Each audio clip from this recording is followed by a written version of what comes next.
Negan is about to cause his own demise. It might not look like that from our last video, which discussed how effective his rule-based brutality was for controlling people, but he neglected one critical piece, which is going to be his undoing. And in this video, we're going to cover how Negan is likely to meet his end.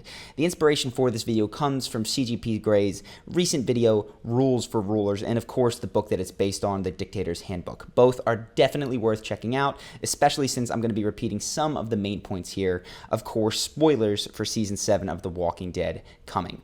Now, the first two rules for rulers go hand in hand. Get the key supporters on your side by controlling and distributing the treasure, which Negan does excellently. You don't want that. I said half your shit, and half is what I say it is. Taxes in Negan's world are extremely high, at least 50% of what you have, depending on how he's feeling, and he spends it wisely by lavishing all those goods on the select few who make up his inner circle. That way he's able to buy their loyalty and encourage them to treat other people like animals because, well, it's worth it for the lifestyle that Negan can provide. You work for me. You get yourself a brand new pair of shoes, and you live like a king. This works so well for Negan because he has a very good eye for spotting keys to power. That is, individuals whose compliance is critical if he wants to control the masses. Now, in real life, you can spot the keys or leader of a group in a few ways.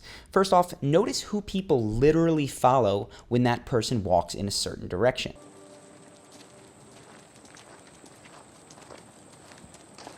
Next off, notice who people ask questions of when they need to make a decision.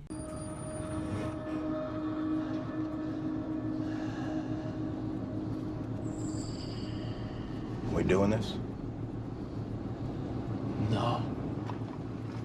And of course, who do people actually listen to when there are disagreements? True. We need to move now. No one is going anywhere. It's obvious to Negan that Rick is a key supporter, which is why Negan spends an extra amount of time breaking him down and not killing him. If Negan can control Rick, then the entire group falls in line, because Negan can't personally hope to control every single member of Rick's community. But if Rick can do that job for him, then he has nothing to worry about, which is exactly what happens when Negan threatens Olivia. How are we gonna get out of this, Rick? There is no way out of this. Let me put this to all of you as clearly as I can. I'm not in charge anymore.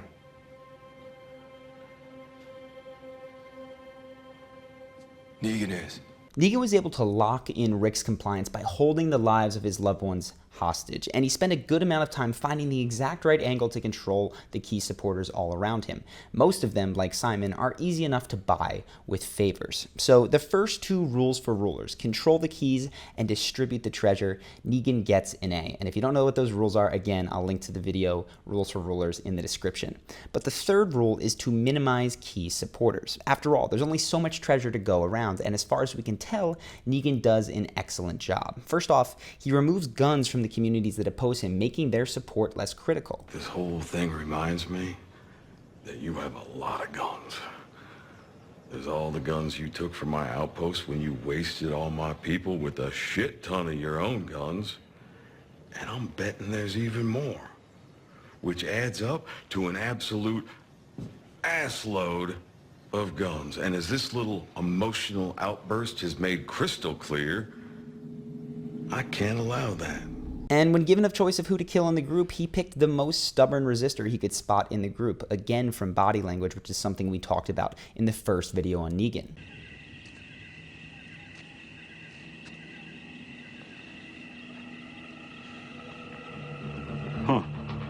But even with the key supporters on his side and the people he is oppressing with limited options, the fact remains. Most people do not want Negan or any dictator to be in charge. They just don't have the guns or the guts to do anything about it right now.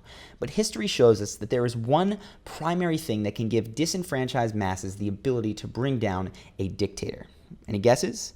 That thing is basically the First Amendment of the United States of America. Freedom of association.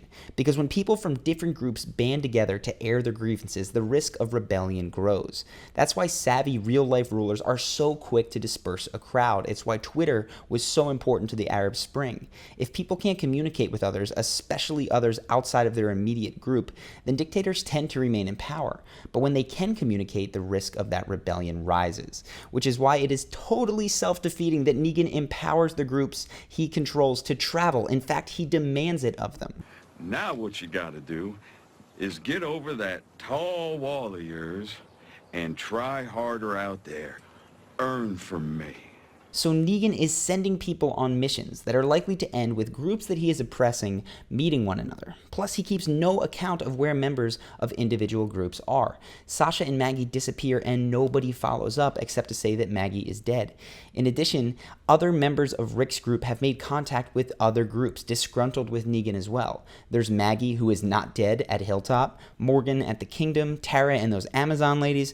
Obviously, Negan can't know about all these individuals, but spot checks and roll calls would go a long way towards reducing the risk of rebellion, as would territorial boundaries on where each group can scavenge. But instead, he gives them vehicles and tells them to go wherever they want. I'm gonna leave you a truck. Keep it. Use it to cart all the crap you're gonna find me. This is Negan's biggest mistake. He's allowing different groups of people who do not like him to meet and discuss in private, and that's going to be his downfall.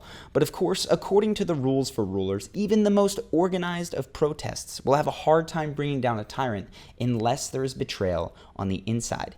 In most coups in the real world, the army simply allows it to happen because they're not being paid, like in Egypt with Mubarak. This is why Negan takes good care of his generals, and they seem to be unfailingly loyal to him, with the exception of one, Dwight. Now, Negan couldn't know that Dwight killed his friend instead of bringing him back to suffer Negan's punishment, but Negan did catch the one tell that Dwight might not be on board with everything Negan is doing, and that tell was not accepting the treasure. But I'm gonna pass. I'm cool. Huh. Are you cool though, Dwight? I mean, I just said that it was happy hour at the Pussy Bar and Dwight eats for free, and you're telling me no. Is that cool? When generals seem to be uninterested by the treasure that their dictator offers, be wary. It means that they aren't being offered what they truly want, what would truly buy their loyalty. And if people close to the top aren't dependent on the dictator, well, they might just try to replace him with someone who they'd prefer. So expect Dwight to betray Negan, expect the various bands to come together to fight him, and because it's TV, expect it to happen right when things look the most dire. There will also probably be an appearance from Shiva the Tiger, because why the heck not? I hope that you guys have enjoyed all that. Typically, we focus more on the specific charisma of individuals, as you can see in our prior video on Negan, but I just really thought that CGP Grey's video was very interesting. We linked to it below, and it got me thinking, so I wanted to play around with applying it to the dynamic in The Walking Dead. Now, if you want to see more videos every single week like this, make sure to click the button to subscribe to the channel. We actually have a new animated style video that I'm very excited about and should be coming out next week. You might not recognize it on your feed if you want to subscribe, so definitely do so. I'm actually planning on releasing 2 different styles of animation and letting you guys vote to see which one we stick with in the future, so look for that at the end of this week or early next. Either way, I hope that you enjoyed this video, and I'll see you in the next one.